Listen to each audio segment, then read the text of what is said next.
Assalamualaikum warahmatullahi wabarakatuh. Perkenalkan, nama saya Siti Rizko Alvaroh, NIM 1119066 dari kelas KIP.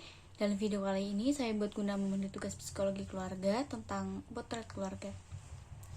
Yang pertama, identitas keluarga. Nama ayah Ahmad Nuh, usia 35 tahun, suku bangsa Jawa, agama Islam, pendidikan SMP, pekerjaan buruh pabrik di Kalimantan, alamat Setono Gang 6 RT 1 RW 6 Kelurahan Setono, Pekalongan Timur. Nama ibu Siti Mahfiroh, usia 32 tahun, suku bangsa Jawa, agama Islam, pendidikan SMP, pekerjaan ibu rumah tangga, alamat Setono Gang 6 RT 1 RW 6 Kelurahan Setono, Pekalongan Timur. Kemudian yang kedua, deskripsi keluarga.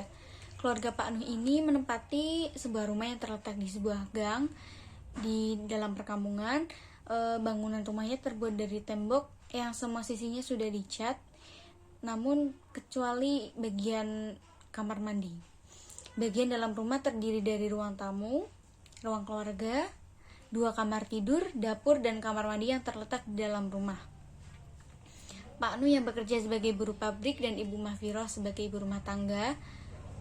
Pak Nuh dan Ibu Mahfiroh hanya memiliki 1 orang anak, yaitu anak laki-laki yang bernama Muhammad Ilyas Jaza, berusia 14 tahun dan duduk di bangku SMP swasta kelas 3. Kemudian yang ketiga, pelaksanaan wawancara. Bertempat di rumah Ibu Mahfiroh pada tanggal 13 April 2021. Kemudian yang keempat, perspektif orang tua. Menurut pendapat Ibu Mahfiroh, beliau adalah ibu yang perhatian, mengajarkan kedisiplinan, tanggung jawab dalam segala hal, baik dalam urusan agama maupun pendidikan anaknya. Walaupun keluarga Ibu Mahfiroh dan Pak Nuh ini sangat sederhana, namun Ibu Mahfiroh ini ingin nasib anaknya lebih baik daripada orang tuanya atau Pak Nuh dan Ibu Mahfirohnya sendiri. Sedangkan Pak Nuh yang bekerja di luar kota menyerahkan sepenuhnya tanggung jawab sebagai ayah kepada Ibu Mahfiroh terhadap anaknya, yaitu Ilyas. Jadi Ibu Mahfiroh ini mengajarkan anaknya untuk membantu pekerjaan rumah atau meringankan pekerjaan rumah Ibu Mahfiroh seperti menyapu, membeli lauk, mencuci piring. Karena dalam sisi lain Ibu Mahfiroh sebagai ibu rumah tangga, Ibu Mahfiroh juga bekerja di kios saudaranya sendiri yang pulangnya sore.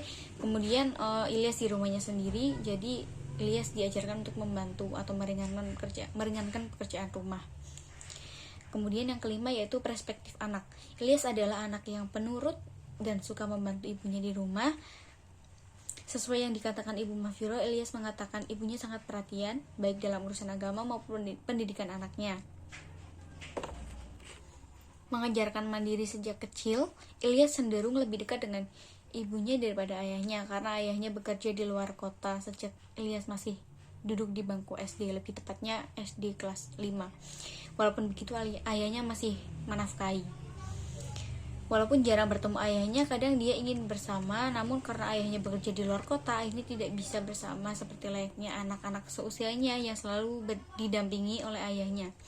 Akan tetapi, perhatian ayahnya juga didapat dari ibunya yang sering memperhatikan dan mengawasi Ilyas ketika sekolah online dan mengerjakan tugas-tugasnya. Ketika Ilyas kesulitan dalam mengerjakan tugas, kadang Ilyas bertanya kepada ibunya atau saudara sepupu maksudnya. Ilyas selalu menceritakan hasil ulangan kepada ibunya, namun tidak pernah dimarahi. Hanya dinasihati untuk lebih giat belajar lagi agar bisa memperbaiki hasilnya lebih baik lagi. Ketika Ilyas sakit, ibunya selalu cemas namun selalu sedia obat-obatan. Begitu pula sebaiknya ketika ibunya sakit, Ilyas juga cemas. Dalam keluarga ini itu diajarkan saling rukun dan saling perhatian ya. Kental sekali kasih sayangnya. Ibunya juga selalu mengingatkan ketika sudah waktunya beribadah agar selalu melaksanakannya tepat waktu. Lebih mengedepankan kedisiplinan Ilyas. Ilyas adalah anak yang suka menabung. Dia juga menyisihkan uang sakunya untuk menabung. Tabungannya yang nantinya akan diberikan kepada ibunya untuk biaya mendaftar ke sekolah menengah atas atau meringankan biaya mendaftar ke sekolah menengah atas. Dia juga anak yang penurut sehingga dia selalu mengingat pesan ibunya, yaitu ketika bermain ingat batas waktu, sehabis sekolah boleh main tapi ketika waktunya sholat harus pulang. Namun kadang Ilyas tidak bermain, melainkan belajar di rumah dan membantu membereskan rumah membantu ibunya di rumah. Yang keenam, observasi. Secara umum keluarga Ibu Mahfiroh dan Pak Nuh ini cukup terbuka ketika memberikan keterangan selama wawancara. Keluarga Ibu Mahfiroh ini termasuk orang yang ramah. Ketika penulis berkunjung untuk melakukan wawancara, Ibu Mahfiroh dan Ilyas mempersilahkan duduk di ruang keluarga dan diajak berkumpul bersama mereka yang sedang menonton TV. Selama wawancara berlangsung, Ibu Mahfiroh sesekali menanyakan kabar dan keluarga penulis. Kesimpulannya, yang ketujuh yaitu kesimpulan mengatur keturunan, memelihara, melindungi, mendidik, afeksi, sosialisasi, ekonomi, dan juga penentu status sudah tercapai dalam keluarga ini. Walaupun kadang kekurangan, namun selalu ada tambahan dari tabungan orang tuanya, dari Ibu Mahfiroh sendiri atau dari Ilyasnya.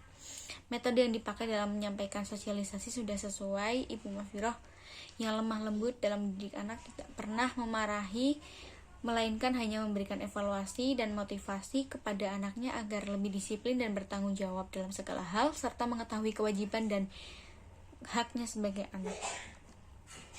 Pendapat saya terkait keluarga yang diwawancara, yaitu keluarga Ibu Mahfiroh dan Bapak Nuh adalah keluarga yang rukun.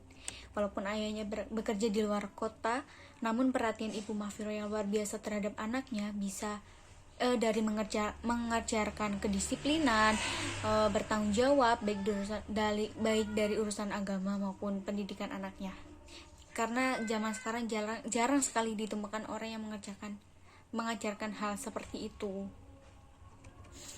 Cukup sekian presentasi dari saya, kurang lebihnya mohon dimaafkan apabila ada tutur kata yang salah atau tidak berkenan di dalam hati, mohon dimaafkan. Cukup sekian dan terima kasih. Wallahul muwaffiq ila aqwamit thoriq. Wassalamualaikum warahmatullahi wabarakatuh.